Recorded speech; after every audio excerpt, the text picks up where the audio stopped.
our preliminary task, we were asked to make a video of a person walking down a corridor, opening a door and having a quick conversation with another person. After we filmed the shots, we went back to the class and edited the footage. The editing was the hardest to do as it took a long time, and because I'd never done any editing before. The easiest thing to do was getting the footage because I had used a camera before. We had used a camera before due to the tutorial that we had the previous lesson from Mr. Benzie. The techniques that we had to learn were over the shoulder shot, establishing shot, shot reverse shot and the 180-degree rule. Without these skills I would not have been able to do my main production as well as I have been able to. It was fairly easy to do the preliminary task because we only had to include basic shots, whereas in our main production we had to do a variety shot including high angle, panning movements, mid-length shot, long shot and extreme close-up shot, which we didn't use.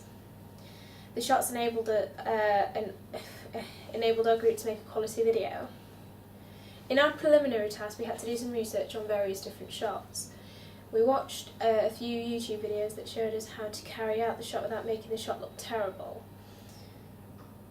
However, when it came to our main production, we had to carry out research on the conventions of a film opening and generic conventions of the genre of our film, which is action including martial arts / spy.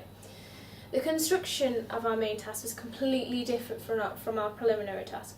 For our preliminary task we had to draw out a storyboard which consisted of one page. When it came to our main production, the storyboard was placed out into three or four pages.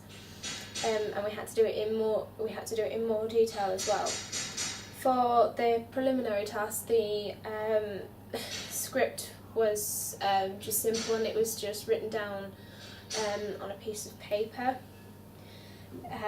However, but in our main production, we had to think about where the location was, which actors were saying what. We also had to consider what the actors were wearing. What sound there was, either whether it was going to be not diegetic or non-diegetic sound. We had to include makeup, lighting and props. In our preliminary task we did not have to consider these aspects. The evaluations for our preliminary task were a few simple questions and were answered within 10 minutes or so. However, for our main production the evaluation was in more depth and there was more complex questions and needed to be answered in depth and was considerably harder and took a long time to evaluate and to consider why we had included the aspects that I have listed above. In conclusion, I feel as though I've made progression due to the fact that the main production was on a much higher level and was more complicated to do. Overall, I have made progress due to the improvement on my research and planning and also the construction of our main production.